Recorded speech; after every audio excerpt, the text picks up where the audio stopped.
ಶಾಸಕರೇ, ಸಚಿವರುಗಳು ಎಲ್ಲರೂ, ಗೃಹ ಸಚಿವರಾದ ಡಾಕ್ಟರ್ ಪರಮೇಶ್ವರ್ ಅವರಾಗಿರ್ಬೋದು, ಎಚ್ ಸಿ ಮಹದೇವರಾದ, ಮತ್ತೆ ಸತೀಶ್ ಜಾರಕಿಹೊಳಿ ಸಾಹೇಬರು, ಎಲ್ಲ ಶಾಸಕರುಗಳು, ಸಂಸದರು ಎಲ್ಲ ಬಹಳಷ್ಟು ಜನ ಇದ್ರು. ಎಲ್ಲರೂ ಎಲ್ಲ ಒಂದು ಮಾತಾಡಿದರೆ, ತಾವೆಲ್ಲರೂ ಅವರ ಒಂದು ಭಾಷಣ ಕೇಳಿದೀರ.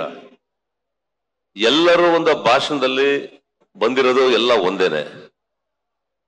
SC ಮತ್ತೆ ST ಸಮಾಜ ಏನಿದೆ ಇದು ಒಂದಾಗಬೇಕು ಅಂತ ಈಗ ಮಹದೇವ್ರು ಕರೆಕ್ಟ್ ಆಗಿ ಹೇಳಿದ್ರು. ಎರಡೂ ಸೇರಿದ್ರೆ 50 ಜನ ಇದೀವಿ, ಖಂಡಿತವಾಗ್ಲೂ ನೀವು ಒಂದು ಅಧಿಕಾರದ ಒಂದು ಚುಕ್ಕಾಣಿನ ಹಿಡಿಬಹುದು ಹಾಗೆ ಅಂತ ಹೇಳಿದೆ.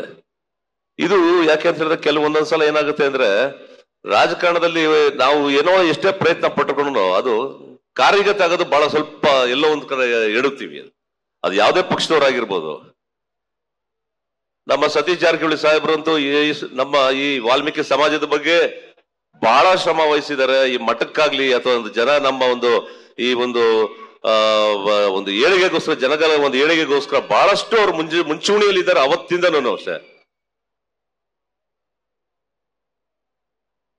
ನಾನು ರಾಜಕಾರಣಕ್ಕೆ ಬರೋಕ್ಕಿಂತ ಮುಂಚೆ ತಮಗೆಲ್ಲ ಗೊತ್ತಿದೆ, ನಾನು ಒಂದ್ಸಲ ಚಿತ್ರದುರ್ಗದಿಂದ ನಾನು MP ಆಗಿದ್ದೆ.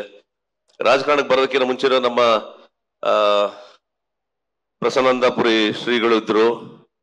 ಅವರ ಒಂದು ಫಸ್ಟ್ ಅವ್ರು ಮಾಡಿದಾಗ ನಾವು ಹುಣಸೂರಿನಲ್ಲಿ ಇಲ್ಲೆಲ್ಲ ಭೇಟಿಯಾಗಿದ್ವಿ. ಅವಾಗ ನಮ್ಮ LG ಹಾವನೂರ್ ಸಾಹೇಬ್ ಇದ್ರು. ನಾವು ಇವತ್ತು LG ಹಾವನೂರ್ ಸಾಹೇಬ್ನ ಖಂಡಿತವಲ್ಲೂ ನಾವು ನೆನೆಸ್ಕೋಬೇಕು, ಅವ್ರ ಸ್ಮರಣೆ ಮಾಡ್ಲೇಬೇಕು LG ಹಾವನೂರ್ ಸಾಹೇಬ್ರನ್ನ. ನಾನು ಇಷ್ಟೊತ್ತು ಕೇಳ್ತಾ ಇದ್ದೆ, ಬಟ್ LG ಹಾವನೂರ್ ಸಾಹೇಬ್ರನ್ನ ಯಾರು ಜ್ಞಾಪಿಸ್ಕೊಂಡಿಲ್ಲ. ಬಹುಶಃ ಎಲ್ಲೋ ಬೇಕು ಅಂತಲ್ಲ, ಎಲ್ಲ ಇದ್ರಲ್ಲಿ ಇದಾಗಿರ್ಬೋದು ಅಷ್ಟೇ. LG ಹಾವನೂರ್ ಸಾಹೇಬ್ರು ಅವರ ಒಂದು ಮಾರ್ಗದರ್ಶನ ಇತ್ತು. ಈ ವಾಸ್ ಲಾ ಮಿನಿಸ್ಟರ್ ಆವಾಗಿನ ಕಾಲದಲ್ಲೇನೆ.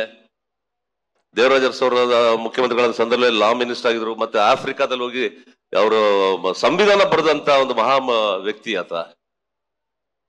ಈಗ ಸಾಕಷ್ಟು ಜನ ನಮ್ಮ ಹಿರಿಯರುಗಳು ಅವರು ನಮಗೆ ಈ ಮಾರ್ಗದರ್ಶನ ಕೊಟ್ಟಿದ್ದಾರೆ.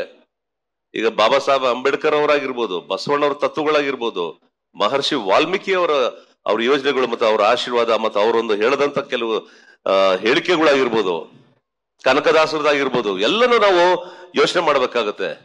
ಎಲ್ಲರೂ ಒಂದೇ ಒಂದು ಹೇಳೋದು ಯಾಕೆ ಅಂತ ಹೇಳಿದ್ರೆ, ವಿದ್ಯೆ ಎಲ್ಲ ದಯಮಾಡಿ ಹೇಳ್ತಾ ಇದ್ದೀನಿ, ನಿಮಗೆ ಎಲ್ರಿಗೂ ನಾನು ಕೈ ಮುಗಿದು ಪ್ರಾರ್ಥನೆ ಮಾಡ್ತೀನಿ, ನಿಮ್ಮ ಮಕ್ಕಳಿಗೆ ವಿದ್ಯಾಭ್ಯಾಸನ ಕೊಡಿ. ಅದು ಯಾರು ಕದಿಯ ವಸ್ತು ಅಲ್ಲ, ಕದಿಯೋಕ್ಕಾಗೋದು ಇಲ್ಲ. ವಿದ್ಯಮಾನ ಅದು ಮಾಡಿದ್ರೆ, ಯಾಕಂದ್ರೆ ಅವರ ಒಂದು ಕಾಲ ಮೇಲೆ ನಿಂತ್ಕೊಂಡು ನಾನು ಏನ್ ಮಾಡ್ತಾ ಇದ್ದೀನಿ, ಒಳ್ಳೇದ ಕೆಟ್ಟದನ್ನ ತಿಳ್ಕೊಳ್ಳೋ ಒಂದು ಮನೋಭಾವ, ಆ ಒಂದು ಯೋಚನೆಗಳು ಬರುತ್ತೆ. ಈಗ ಎಷ್ಟೋ ಜನ ಇದ್ದಾರೆ. ಈಗ ನಮ್ಮ SC ಎಷ್ಟು ಜನ ನಮ್ಮ IPS ಆಫೀಸರ್ಸ್ ಇದ್ದಾರೆ, IAS ಗಳಿದ್ದಾರೆ, ಸೈಂಟಿಸ್ಟ್ಗಳಾಗಿದ್ದಾರೆ, ಚಿತ್ರರಂಗದಲ್ಲಿ ಇದೀವಿ, ಮತ್ತೆ ಯಾವ್ದೋ ಕೆಲವು ಡಾಕ್ಟರ್ಗಳಾಗಿದ್ದಾರೆ, ಬಹಳ ಉನ್ನತವಾದ ಸ್ಥಾನದಲ್ಲಿದ್ದಾರೆ. ಇನ್ನು ಕೆಲವರು ಅವ್ರದ್ದು ಯಾವ್ದೋ ಕೆಲವು ಇಂಡಸ್ಟ್ರೀಸ್ ಮಾಡಿದ್ದಾರೆ, ಸ್ವಂತ ಇಂಡಸ್ಟ್ರೀಸ್ ಎಲ್ಲ ಮಾಡಿದ್ದಾರೆ. ಅವರು ಒಂದು ಕಾಲ ಮೇಲೆ ನಿಂತ್ಕೊಂಡು ಸ್ವಯಂ ಕೃಷಿ ಮಾಡ್ಕೊಂಡು ಎಷ್ಟೋ ಜನ ಇದ್ದಾರೆ. ಆದ್ರೆ ಎಲ್ಲದಕ್ಕಿಂತ ಮುಖ್ಯ ನಮ್ಮ ಈ ಸಮಿತಿಯ ಅಧ್ಯಕ್ಷರಾದ ದೇವೇಂದ್ರಪ್ಪನವ್ರು ಆಗ್ಲೇ ಹೇಳ್ತಾ ಇದ್ರು, ನಾನೇ ಇದಕ್ಕೆ ಉದಾಹರಣೆ. 35 ವರ್ಷಗಳ ನನಗಿನ ಉದಾಹರಣೆ ಬೇಕಾಗಿಲ್ಲ ಅಂತ ಹೇಳಿದ್ರು. ನೋಡಿ, ಅವರೊಂದು ಜಸ್ಟ್ ಒಬ್ಬ ಜವಾನಾಗಿ ಬಂದು ಇವತ್ತ ಒಂದು ಯಜಮಾನರಾಗಿದ್ದಾರೆ. ಸ್ವಾಮಿ ಅವರು ಹೇಳ್ತಾ ಇದ್ರು.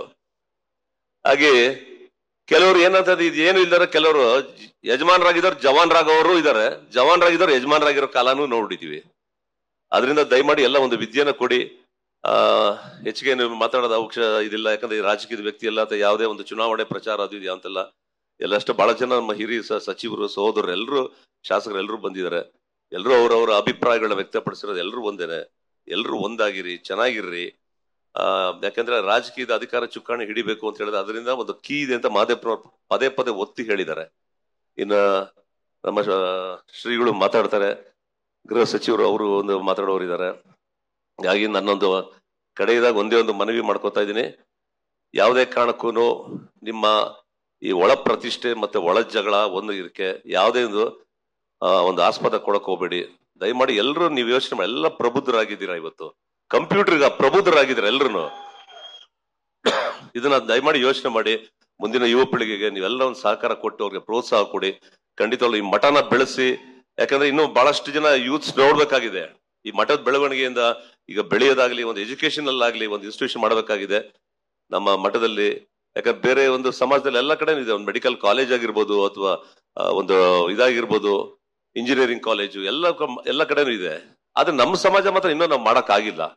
ಇದ್ರ ಬಗ್ಗೆ ದಯಮಾಡಿ ಇವತ್ತು ಇಲ್ಲೇನು ಕಾಂಗ್ರೆಸ್ ಸರ್ಕಾರ ಇದೆ, ಎಲ್ಲ ಹಿರಿಯ ಸಚಿವರಿದ್ದಾರೆ, ದಯಮಾಡಿ ಸಮಾಜ ಪರವಾಗಿ ತಮ್ಮೆಲ್ಲರಿಗೂ ನಾನು ಕೈ ಮುಗಿದು ಪ್ರಾರ್ಥನೆ ಮಾಡ್ತೀನಿ.